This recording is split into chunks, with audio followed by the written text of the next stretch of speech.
ಸಿದ್ದರಾಮಯ್ಯ ವಿರುದ್ಧ ಎಫ್ಐಆರ್ ದಾಖಲಾಗಿದೆ. ಅದರ ಡೀಟೇಲ್ಸ್ ಅನ್ನು ನಿಮಗೆ ನೀಡ್ತಾ ಇದ್ವಿ. ಮೊದಲು ಸೆಷನ್ಸ್ ಕೋರ್ಟ್ಗೆ ಅರ್ಜಿ ಸಲ್ಲಿಸಬಹುದು. ಸೊ ಏನೆಲ್ಲ ಮುಂದಿನ ಆಪ್ಷನ್ಸ್ ಇದೆ ಅಂತ ಎಫ್ಐಆರ್ ರದ್ದು ಕೋರಿ ಹೈಕೋರ್ಟ್ಗೂ ಕೂಡ ಅರ್ಜಿಯನ್ನ ಸಲ್ಲಿಸಬಹುದು. ಸಿದ್ದರಾಮಯ್ಯ ಮತ್ತು ಅವರ ಕುಟುಂಬ ಎಫ್ಐಆರ್ಗೆ ತಡೆಯಾಜ್ಞೆ ಸಿಕ್ಕರೆ ಸಿದ್ದರಾಮಯ್ಯಗೆ ರಿಲೀಫ್ ಸಿಗುತ್ತೆ.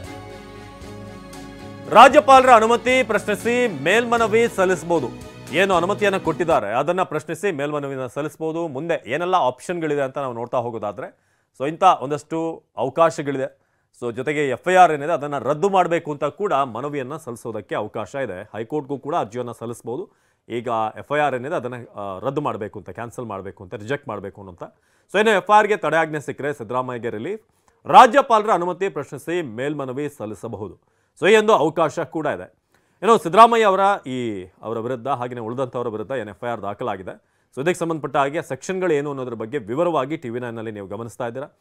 ಹಾಗೆ ಮುಂದಿನ ಆಪ್ಷನ್ಸ್ಗಳು ಏನೇನು, ಅಭಿಷೇಕ್ ಮನು ಸಿಂಘ್ವಿ ಸೀನಿಯರ್ ವಕೀಲರಿದ್ದಾರೆ. ಸೊ ಸಾಕಷ್ಟು ಇಂಥ ಕೇಸ್ಗಳನ್ನು ಫೈಟ್ ಮಾಡಿದಂಥವ್ರು.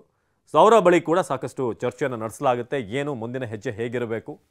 ಜೊತೆಗೆ ನೆನ್ನೆ ಅಷ್ಟೇ ಒಂದು ಭಾಳ ದೊಡ್ಡ ಸ್ಟ್ರಾಟಜಿಕಲ್ ಒಂದು ಸ್ಟೆಪ್ಪನ್ನು ಇಟ್ಟಿದೆ ರಾಜ್ಯ ಸರ್ಕಾರ. ಅದು CBIಗೆ ಇದ್ದಂಥ ಮುಕ್ತ ಅವಕಾಶ ಏನಿದೆ ಅದಕ್ಕೆ ಒಂದು ಮೊಟಕನ್ನು ಗೊಳಿಸೋ ಮೂಲಕ ಅದನ್ನು ಒಂದು ಹೆಜ್ಜೆಯನ್ನು ಕೂಡ ಇಟ್ಟಿದ್ದಾರೆ. ಸೊ ಇದೀಗ ಮುಂದೆ ಪೊಲೀಸರು ಈಗ ಏನೇನು ದಾಖಲೆಗಳನ್ನು ಪರಿಶೀಲನೆ ಮಾಡ್ತಾರೆ, ಎಫ್ಐಆರ್ ನಂತರ ಏನು ಅನ್ನೋದ್ರ ಬಗ್ಗೆ ಕೂಡ ನಿಮಗೆ ಮಾಹಿತಿಯನ್ನು ನೀಡ್ತಾ ಇದ್ದೀವಿ. ಎಫ್ಐಆರ್ ಆದಮೇಲೆ ತನಿಖೆ ಆರಂಭ ಆಗುತ್ತೆ. ಮೂಲ ಮಾಲೀಕರು, ಅಧಿಕಾರಿಗಳು, ದೂರುದಾರರು ಇವರೆಲ್ಲರೂ ಕೂಡ ಹೇಳಿಕೆಗಳನ್ನು ಕೊಡಬೇಕಾಗುತ್ತೆ. ಅವ್ರನ್ನ ವಿಚಾರಣೆಗೆ ಕರೀತಾರೆ. ಆರಂಭದಲ್ಲಿ ಏನೆಲ್ಲ ದೂರುಗಳಿದೆ, ದೂರುದಾರರಿಗೆ ಯಾರ್ಯಾರು ಕಂಪ್ಲೇಂಟ್ ಕೊಟ್ಟಿದ್ದಾರೆ, ನಿಮ್ಮ ಕಂಪ್ಲೇಂಟ್ ಏನು ಅಂತ. ಸೊ ಅದಕ್ಕೆ ಪೂರಕವಾದಂಥ ದಾಖಲೆ ಏನಿದೆ, ಸಿದ್ದರಾಮಯ್ಯನವರು ಈ ವಿಚಾರದಲ್ಲಿ ವಂಚನೆ ಮಾಡಿದಾರೋ ಅಥವಾ ತಮ್ಮ ಪ್ರಭಾವವನ್ನು ಬಳಸಿದ್ದಾರೆ ಅನ್ನೋದಕ್ಕೆ ಪೂರಕವಾದಂಥ ದಾಖಲೆಗಳು ಏನಿದೆ, ಸೊ ಅದನ್ನು ಕೂಡ ಕಲೆಕ್ಟ್ ಮಾಡಲಾಗುತ್ತೆ. ಜೊತೆಗೆ ದೂರುದಾರರ ಸ್ಟೇಟ್ಮೆಂಟ್ಗಳನ್ನು ಕೂಡ ರೆಕಾರ್ಡ್ ಮಾಡ್ಕೊಳ್ತಾರೆ. ಸೊ ಅದಾದ ನಂತರ ಸಂಬಂಧಪಟ್ಟಂಥ ಅಧಿಕಾರಿಗಳು, ಭೂಮಾಲೀಕರು ಯಾರ್ಯಾರು ಇನ್ವಾಲ್ವ್ ಆಗಿದ್ದಾರೆ, ಅವರು ಏನು ಆರೋಪವನ್ನು ಹೊತ್ತಂಥವ್ರು, ಈಗ A1 ಹಿಡಿದು A4 ಉಳಿದಂಥವ್ರು ಇನ್ನು A5 ಅಂತ ಹೇಳಲಾಗಿದೆ, ಇವರೆಲ್ಲರೂ ಕೂಡ ವಿಚಾರಣೆಗೆ ಹಾಜರಾಗಬೇಕಾಗುತ್ತೆ. ಜೊತೆಗೆ ಎರಡೂ ಕಡೆಯಿಂದ ದೂರುದಾರರು ಹಾಗೆಯೇ ಯಾರು ನಾವು ತಪ್ಪು ಮಾಡಿಲ್ಲ ಅಂತ ಏನು ಹೇಳಲಾಗ್ತಾ ಇದೆ, ಈಗ ಅವರು ಕೂಡ ಅಕ್ಯೂಸ್ ಕಡೆಯಿಂದ ಕೂಡ ದಾಖಲೆಗಳನ್ನು ಕಲೆಕ್ಟ್ ಮಾಡಲಾಗುತ್ತೆ. ಮೇಲ್ನೋಟಕ್ಕೆ ಇಲ್ಲಿ ವಂಚನೆ ಆಗಿರಬಹುದು ಅಂತ ಗವರ್ನರ್ ಅವರು ಕೊಟ್ಟಂಥ ಪ್ರಾಸಿಕ್ಯೂಷನ್ ಅನುಮತಿ ಇದು. ಇದು ತನಿಖೆ ಅಗತ್ಯ ಇದೆ.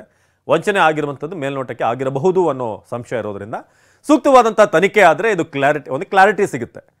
ಇದರಲ್ಲಿ ನಿಜವಾಗ್ಲೂ ವಂಚನೆ ಆಗಿದೆಯಾ ಅಥವಾ ಕಾನೂನು ಪ್ರಕಾರವೇ ಎಲ್ಲವೂ ಕೂಡ ಇಲ್ಲಿ ಮೂವ್ ಆಗಿದೆಯಾ, ಫೈಲ್ಗಳು ಮೂವ್ ಆಗಿದೆಯಾ ಅಥವಾ ಪರಭಾರೆ ಮಾಡಲಾಗಿದೆಯಾ, ಇದೆಲ್ಲದರ ಬಗ್ಗೆ ಒಂದು ಕ್ಲಾರಿಟಿ ಸಿಗಬೇಕು ಅಂತಂದರೆ ನ್ಯಾಯಸಮ್ಮತವಾಗಿ ಒಂದು ತನಿಖೆ ಆಗಬೇಕು. ಆಗೋದ್ರಲ್ಲಿ ಯಾವುದೇ ತಪ್ಪಿಲ್ಲ ಅಂತ ಗವರ್ನರ್ ಅವರು ಆದೇಶವನ್ನು ಹೊರಡಿಸಿದ್ರು. ಅದನ್ನು ಕೋರ್ಟ್ ಕೂಡ ಎತ್ತಿ ಹಿಡಿದಿದೆ. ಇದು ಮೇಲ್ನೋಟಕ್ಕೆ ಒಂದಷ್ಟು ವಿಚಾರಗಳಿದೆ. ದೂರುದಾರರ ಈ ಕಂಪ್ಲೇಂಟ್ನಲ್ಲಿದ್ದಂಥ ವಿಚಾರಗಳನ್ನ ಗಣನೆಗೆ ತೆಗೆದುಕೊಂಡು ಅದಾದಮೇಲೆ ಭಾಳಷ್ಟು ಲೀಗಲ್ ಪಾಯಿಂಟ್ಗಳನ್ನು ಅಭಿಷೇಕ್ ಮನು ಸಿಂಘ್ವಿ ಕೂಡ ನ್ಯಾಯಾಧೀಶರ ಮುಂದಿಟ್ಟರು.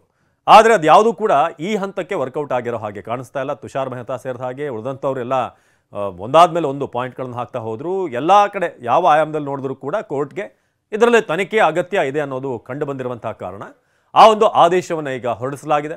ಸೊ ತನಿಖೆಗೆ ನಾನು ಸಿದ್ಧ ಅಂತ ಕೂಡ ಸಿದ್ದರಾಮಯ್ಯ ಹೇಳಿದ್ದಾರೆ. ನಾವು ಯಾವುದೇ ತಪ್ಪು ಮಾಡಿಲ್ಲ, ಹಾಗಾಗಿ ನಾವು ಧೈರ್ಯವಾಗಿ ಇನ್ವೆಸ್ಟಿಗೇಷನನ್ನು ಫೇಸ್ ಮಾಡ್ತೀವಿ ಅಂತ ಹೇಳಿದ್ದಾರೆ.